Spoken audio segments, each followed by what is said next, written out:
I'm Julia, 30 years old. If I ever had doubts about my place in the family, they completely vanished the day I accidentally discovered the will. It wasn't even some dramatic conversation where my parents told me the news themselves.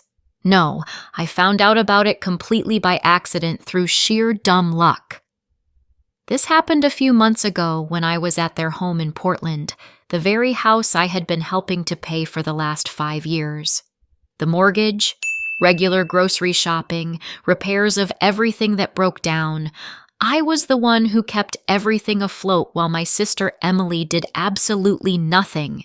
And when I say nothing, I mean literally nothing. No job, no responsibilities, just endless idleness waiting for life to serve her everything on a silver platter. And, apparently, my parents were only too happy to provide her with such a life. That day, I was helping my father with some documents. He asked me to scan a few papers, legal and financial documents. I didn't even think twice about it until I saw a folder labeled Inheritance Plan and Last Will. I wasn't used to poking around in other people's papers, but curiosity got the better of me. After all, I took care of them having a home. It seemed quite logical to be interested in how they were going to distribute their assets. As I started reading, my heart sank. Everything literally went to Emily. The house, the savings, the assets. There wasn't even a mention of me, except for the token line about how they love both daughters equally. Yes, of course, equally. That's why their golden girl was getting everything, while the one who actually kept them afloat didn't even deserve a mention. I felt a wave of nausea rise up in my throat. I was paying their bills, making sure they always had food, while they leisurely planned a future in which there was no room for me. And Emily? She wasn't just lazy. She was confident in her own exceptionalism. She never helped, didn't give a dime, yet somehow convinced our parents that she was the one worthy of everything. Maybe because she's the younger daughter? Maybe because they always spoiled her? Or maybe because she knew how to wrap them around her finger? Whatever the reason, they made their choice. I sat there, staring at the papers, my hands shaking from a mix of rage and betrayal. How long had they been planning this? Had they always intended to use me as a financial safety net with nothing in return? Did they ever truly appreciate what I did for them? I don't know how long I sat there, but at some point, my father noticed I wasn't scanning anything. "Julia, what's taking so long?" he asked, coming into the room. I didn't even try to hide the will. I just lifted it, looked him straight in the eyes, and asked, "So that's how it is? Everything to Emily? After all I've done for you?" His face paled for a second, but then he just let out a heavy sigh like he was dealing with a petulant child. "Julia, it's not what you think." "Really?" I shot back, because everything was crystal clear to me. "I pay your mortgage, buy your food, fix this house while Emily does absolutely nothing. And yet she's the only one who matters?" He looked uncomfortable, but instead of a proper explanation, he just mumbled, "It's complicated." And that was it. No apologies, no attempt to justify their decision, just a pathetic excuse and the expectation that I'd swallow it and continue being their walking ATM. I should have turned around and left right then and there, but I needed to hear it from both of them. "Mom!" I called out. She came into the room and, seeing the will in my hands, at least had the grace to look guilty. But what she said made my blood boil. "Julia, sweetheart, you don't need the inheritance," she said softly, as if doing me a favor. "You have a good job. You're independent. But Emily, it's hard for her. We just want to ensure she's safe." Something in me snapped. They didn't even try to justify themselves. They knew perfectly well what they were doing, and in their minds, it was completely justified. Years of enabling Emily's laziness now culminated in them rewarding her by giving everything away. Meanwhile, I was being discarded like an unnecessary part. I took a deep breath, clenched my jaw, and placed the will on the table. "I see," I said in an icy tone. "Glad to know where I stand." Then I turned and left the house, ignoring their protests, slamming the door behind me with force. They made their choice, and now it was time to make mine. I never returned to that house, never called, never checked on how they were doing. For the first time in years, I let them handle their own problems. Need something repaired? Let them deal with it. Out of food? Let them go to the store. And most importantly, if the mortgage bill comes due, it's no longer my concern. Silence lasted about 2 weeks. I think at first, they thought I was just sulking and would soon crawl back as always. Perhaps they were waiting for me to cool down and stop questioning their decision.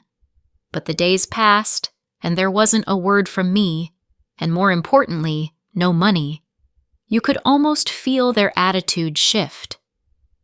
Then one day, my phone buzzed. A text from my father. "Property tax is due soon." And that was it. No, "Hi, how are you?" No, "Sorry for what happened." No, "We really appreciate everything you've done for us." Just a cold, business-like message, as if I were still their personal ATM to tap into whenever needed. I stared at the screen, almost amused at how predictable it was. Did they really think they could just demand money like nothing had happened? That I would continue playing the role of their financial support after they made it clear I wasn't needed? I quickly typed a response. "I think Emily can handle it. After all, the house is hers now." 5 minutes later, my mother called. I didn't pick up. Then came a message. "Julia, please, don't be like this. We need to talk." Oh, now they needed to talk? Now that the bills were piling up and reality finally slapped them in the face? I sent a brief reply. "You made your choice. Now live with it." I thought that was the end of it. I was absolutely sure I had made my position clear and didn't regret it one bit. But then Emily decided to jump in. Late at night, I got a message from her. As soon as I saw her name on the screen, I knew it would be something aggravating. I opened it, and of course it was full of arrogance. "Hey, what's with the drama? It's not the end of the world. Just help them out like always." I almost laughed. Not the end of the world? Did she seriously think I had no right to be angry? I immediately replied, "No, I think it's your responsibility now. After all, you're the favorite." Oh gosh, are you seriously upset over some will? Grow up already. It's just money. Sure, now that the money was hers, it didn't matter. There was an ironic twist in that. But since it's just money, it shouldn't be hard for you to spend it on the mortgage, right? I wrote back. Silence. Moments later, another message from my mom. This time she went full guilt. "Julia, we're your parents. Family is supposed to take care of each other. We did so much for you when you were growing up, and now you're just abandoning us?" I took a deep breath, trying not to hurl the phone at the wall. Abandoning them? For years, I did everything to make their lives comfortable while they coddled Emily's laziness. And now, when they finally had to face the consequences of their decisions, I was the bad guy. But this time, I wasn't going to fall for it. I typed, "You made it clear I'm not part of the family when you left me out of the will. Now let Emily take care of you." I could almost hear the dramatic gasp in my head that my mom always did when she wanted to play the victim, even if she was in the wrong. A few minutes later, a message from my father, and it made my blood boil. "We're not asking for much. Just help with the mortgage for a few more months until we sort things out. Don't be selfish." Selfish? The word literally made my blood boil. For years, I pulled them out of financial holes, sacrificing my money, time, and energy so they could have it easier. I did everything a good daughter was supposed to do. And how did they thank me? By leaving me with nothing. And now, when I finally decided to stand up for myself, I was the selfish one. I clenched my teeth, took a deep breath, and typed, "No, I've had enough." After that, I simply turned off my phone. They made their choice. Now they'll have to live with it. The silence lasted exactly a day. I knew my parents wouldn't give up easily, but I wasn't prepared for what happened next. The following morning, I woke up to a notification, a money transfer request. I frowned, unlocked my phone, and looked. It was from my mom. She had literally sent me a request for money as if I were an ATM. The amount? $3,500. I stared at the screen, half shocked, half amused by the audacity. Not a single message, no explanation. Just a cold, shameless demand for exactly the amount they needed to cover the overdue mortgage payment. They didn't even ask. They just assumed I'd pay it. I declined the request without hesitation. Less than 5 minutes passed, and the phone rang. Mom. I didn't pick up. A message followed. "Julia, I know you saw the request." "Why did you decline it?" I didn't rush to answer. Finally, I wrote, "Because it's not my responsibility. Try Emily." Another call, rejected. New message. "We'll lose the house if you don't help us." Oh, now it's a dire situation? After all those years of me being their walking wallet, they finally felt the consequences of their choice. "Should have thought of that earlier when you decided I wasn't important," I wrote back. Seconds later, a message from my father. "You'd really let your parents lose their home?" I laughed out loud. The manipulation was so transparent it was almost funny. They weren't broke. No one was kicking them out. They just didn't want to touch their savings because they were accustomed to me footing the bill. I ignored them for the rest of the day, but that evening I messaged Emily. As soon as I saw her name on the screen, I knew it would be irritating. "Sis, what's your deal? You're making a mountain out of a molehill." I ground my teeth. Did she really intend to lecture me? "You mean the very money you're set to inherit?" "So why don't you pay?" I replied. She responded immediately. "You know I don't have that kind of money right now." "Oh, so now it's about who has money." When I spent my savings on them, it was the norm. But as soon as it came to her turn, suddenly she doesn't have money. "Well, sis, I think you better figure it out. They chose you." There was no reply. I went to bed with an unexpected sense of relief. I had finally broken those chains. But the next day, things only got worse. I was at work when I received a call from the reception desk at my building. Julia? Your parents are here." I almost dropped the phone. "What?" The woman on the other end hesitated. "They say it's urgent, and that you're not answering their calls." Oh my God. Had they really come to my home just because I stopped paying their bills? I took a deep breath, pinched the bridge of my nose, and replied, "Don't let them up." "I'm not expecting them." An awkward pause followed. They're being a bit persistent." I clenched my teeth. "I don't care. Ask them to leave." Almost immediately, I got a message from my mom. "We're downstairs. Open the door." No questions, no explanation, just another demand. I didn't reply. Another message came through. "We're not leaving until you talk to us." I exhaled sharply, leaning back in my chair. They weren't backing down. Fine. I was ready to teach them a lesson they wouldn't soon forget. I grabbed my keys and made my way downstairs, each step fueled by righteous anger. Fear wasn't there. I was furious. The audacity to show up at my home uninvited, demanding money as if I were their personal ATM, was beyond belief. They didn't even call first, didn't attempt an apology, just bold, brash pressure. They genuinely thought they could corner me, force my hand like some errant child? I yanked the door open. Mom, Dad, and of course, Emily stood shoulder to shoulder, poised for some family intervention. Mom crossed her arms, her signature disapproving glare fully engaged. Dad stood with a tense expression, hands in his pockets, a mix of disappointment and superiority in his eyes, as if he couldn't believe he had to deal with this himself. And Emily? She had the gall to look bored, like this didn't concern her at all, like she wasn't the reason for this mess.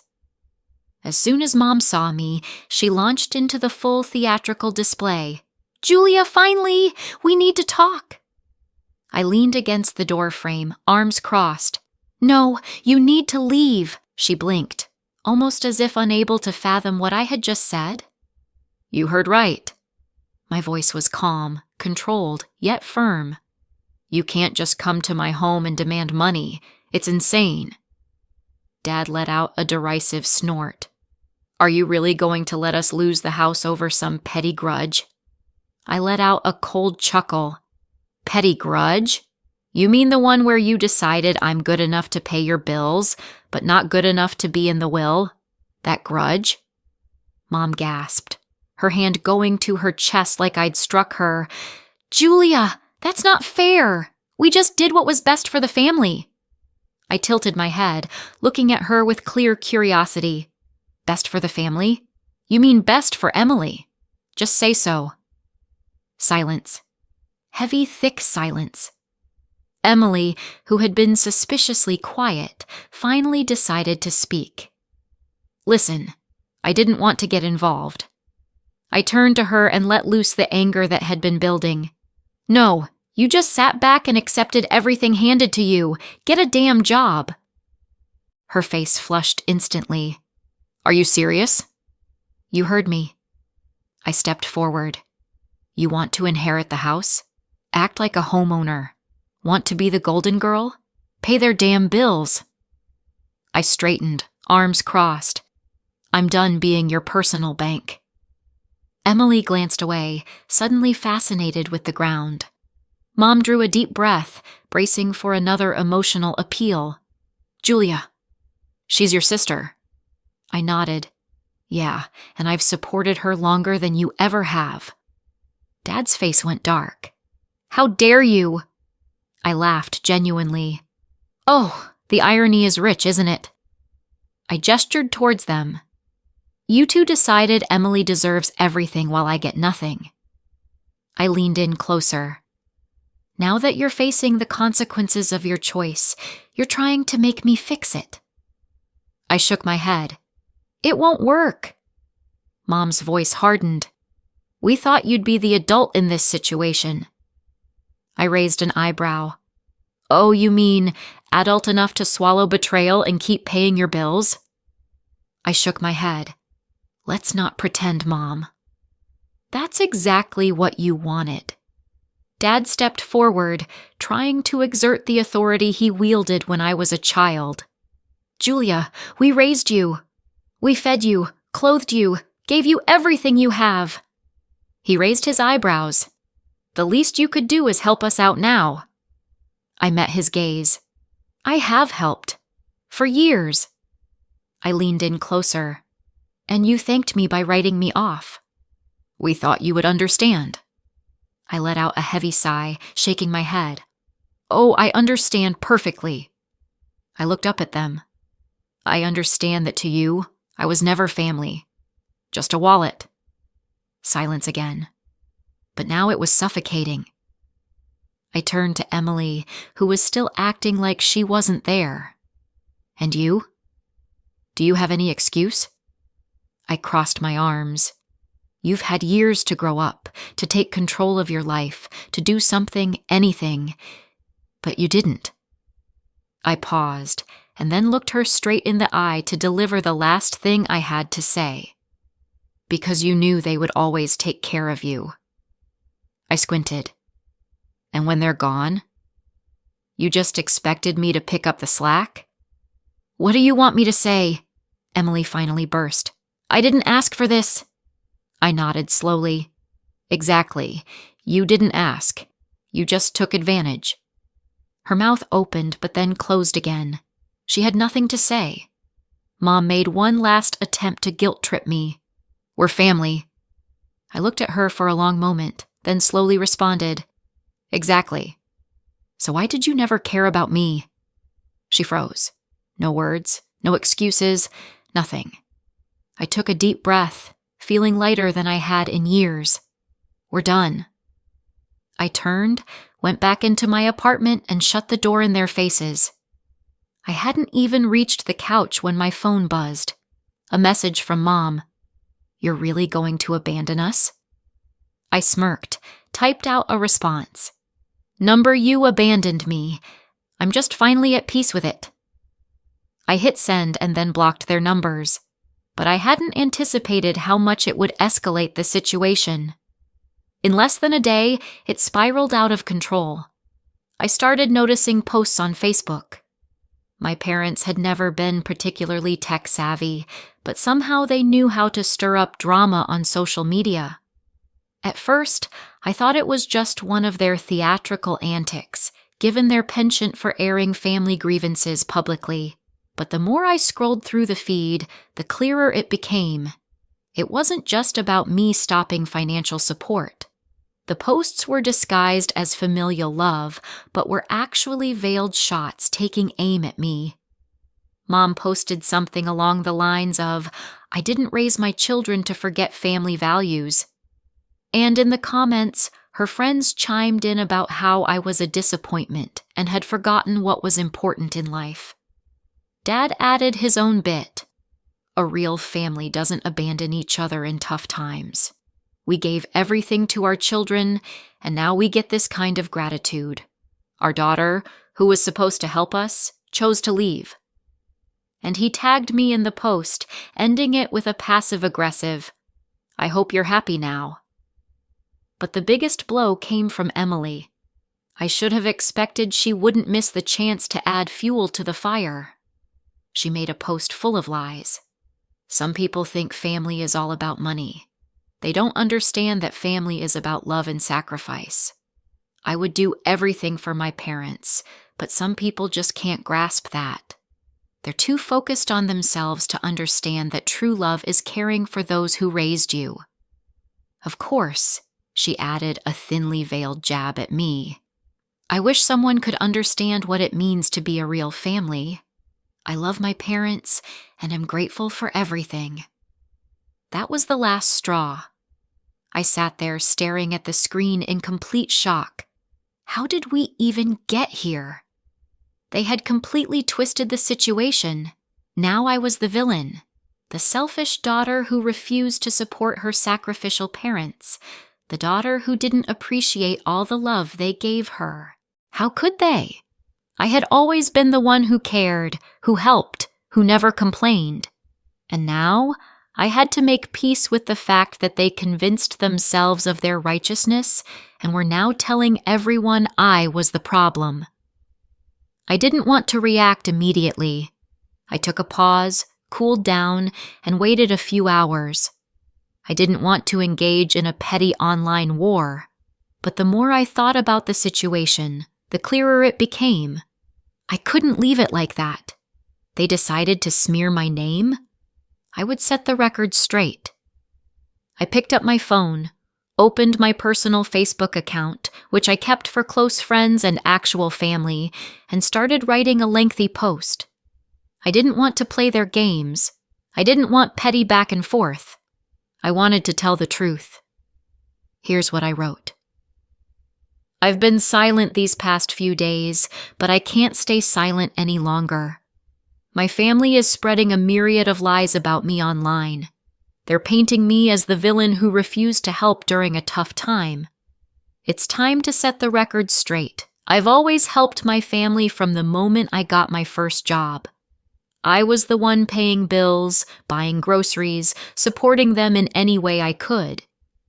But there comes a point when you can no longer give if you receive not even a drop of respect in return. For years, I watched my parents choose Emily over me. The house, the money, the attention. It was all hers. Nothing was ever required in return, with me not even being considered an equal.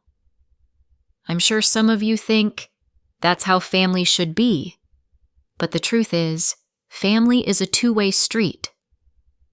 When I found out my parents left everything to Emily in their will, I finally understood how one-sided this relationship was. They didn't even consider me, not for a second. I was good enough for them when they needed money, but never someone they actually wanted around if it wasn't convenient. For years, I sponsored their lifestyle. I paid for trips, contributed to the bills, even covered taxes on the house. For what? So I could be sidelined as their backup plan? Enough is enough. I am not a wallet to be used at their convenience. I am a person. I deserve respect. I've earned the right to be valued not just when it's needed. As for Emily, it's time for her to finally grow up. She's 28 years old and hasn't worked a single day in her life. She never took responsibility. My parents coddled her laziness for years, so it's no wonder she's their favorite. But here's the thing. She's had plenty of time to sort her life out. Now it's time she stands on her own 2 feet. To those following this whole drama and supporting my parents, remember, every story has 2 sides. Yes, family is important, but family is based on mutual respect. I've given enough throughout my life, and I won't apologize for finally choosing myself. I'm not turning my back on family. I'm just done being their victim. Parents, I wish you all the best, but I will no longer be your doormat. I hit publish and felt a wave of relief.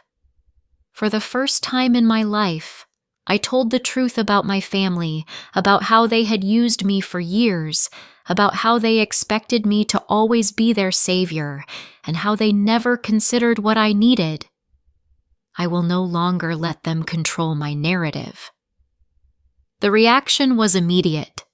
People I hadn't spoken to in years reached out. Some of my cousins, my parents' friends, and even distant relatives liked the post, messaged me, saying they were sorry I had to go through that. It was an incredible relief to finally speak the truth without the burden of guilt and manipulation. But then came the backlash. My parents and Emily were furious. Emily messaged me, "You traitor! Did you really have to air our dirty laundry in public? Don't you respect the family at all?" Dad called, yelling in the phone, "You've ruined everything, Julia! You'll regret this! You'll regret cutting us off! You'll regret turning your back on the family!" But here's the difference.